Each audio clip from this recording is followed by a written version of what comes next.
With the 2017 redesign, GM shrank and lightened the Acadia a bit in order to make it more road compliant, but this came at the cost of some space and towing capacity. Now personally, I'm in favor of anything that gets the average size of SUVs and crossovers down a bit, but there was one glaring omission: the lack of a V6 option in the essentially base SLE1 trim. Now if you go for front-wheel drive, you are still going to be stuck with the rather anemic 2.5-liter inline-4, but for 2018, SLE1 trims with all-wheel drive now have the option of the very capable 3.6-liter V6. And this is a very good thing because even with the Acadia losing more than 700 pounds, it still tips the scales at a pretty portly 4,000.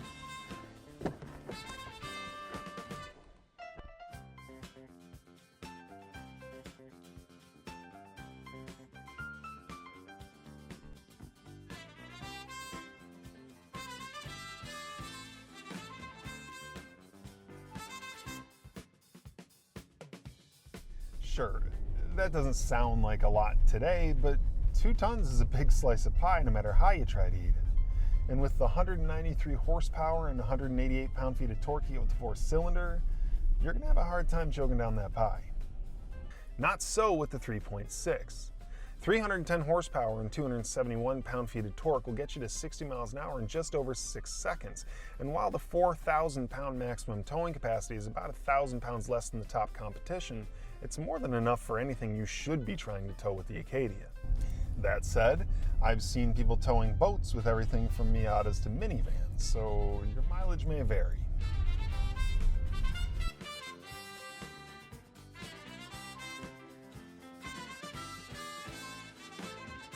Speaking of mileage, the 3.6 will get you an EPA estimated 20 combined miles per gallon with 17 city and 25 highway.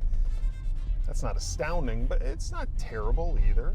And I've actually been able to match the highway figure and come close within a few miles per gallon on the combined figure.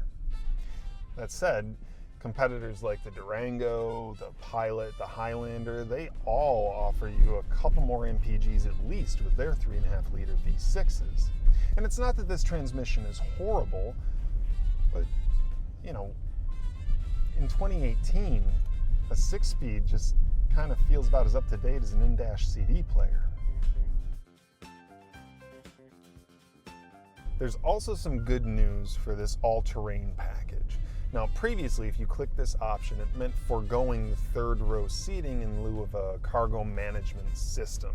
And that's no longer the case, but this all-terrain package still confuses me a little bit. For $1,800, you get roof rails, a hill descent control, and an advanced twin-clutch all-wheel drive system. And for the price, that's all great, but you also get these 20-inch alloy wheels, and they've done nothing to raise the suspension at all. And those are 2 things that will just end your off-road adventures before they even start.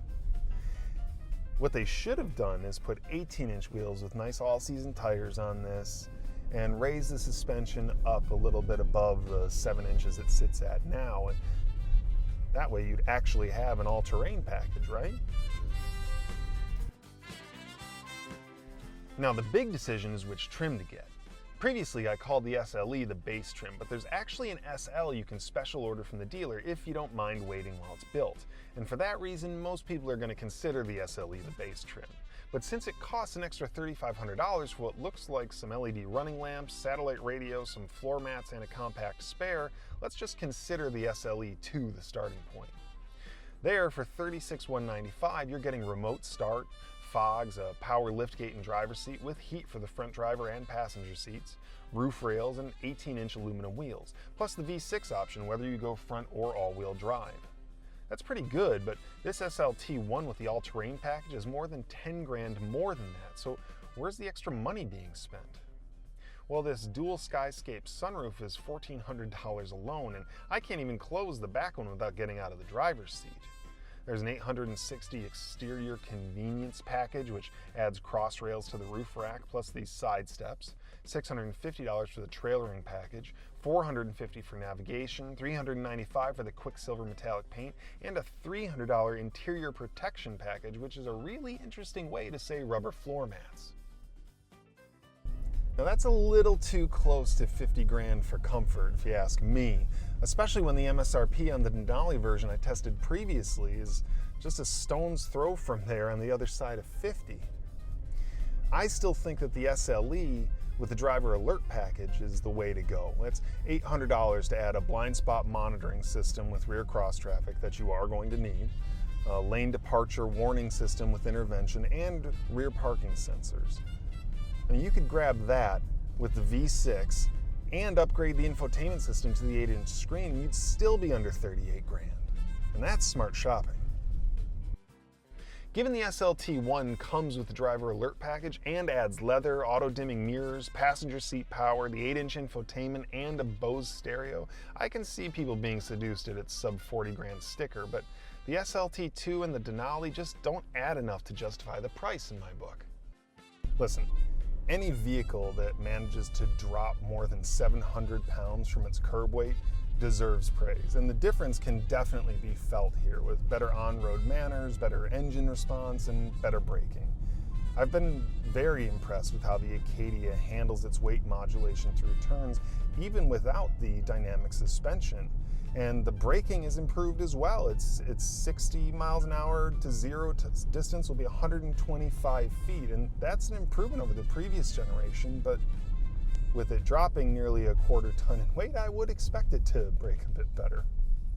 Now, speaking of safety, the Insurance Institute for Highway Safety will name this a top safety pick if you get the driver alert package too, which comes on SLT2 trims and up. That adds parking assist, a forward collision warning system with pedestrian detection and auto brake, lane keep alert and assist, plus a vibrating warning seat for the driver too. But regardless of the trim you get, the Acadia offers you 12.8 cubic feet in the trunk and 79 if you fold the seats flat. Accessing the third row isn't too terrible, although anyone of normal stature is not going to have a very good time back there. My big issue is still with visibility. My view to the rear quarter is nearly non-existent, and my view up front here isn't all that much better, especially when making a left turn. This giant A-pillar and the mirror mount both block a lot of visual real estate, and that deserves attention. I need to be able to see in order to drive, after all. Now, none of these changes lift the Acadia up into class-leading territory, but they certainly make it a more attractive and versatile option. After all, a V6-powered 3-row crossover for around mid-30 grand, that's nothing to sneeze at. But once it gets some more gears, well, then we're really going to have something to talk about. Hey, thanks for watching. For full details on the 2018 GMC Acadia, just click the link in the description. You can head over to CarGurus.com and read my full review. And for videos of some of the competitors, well, just subscribe to the channel.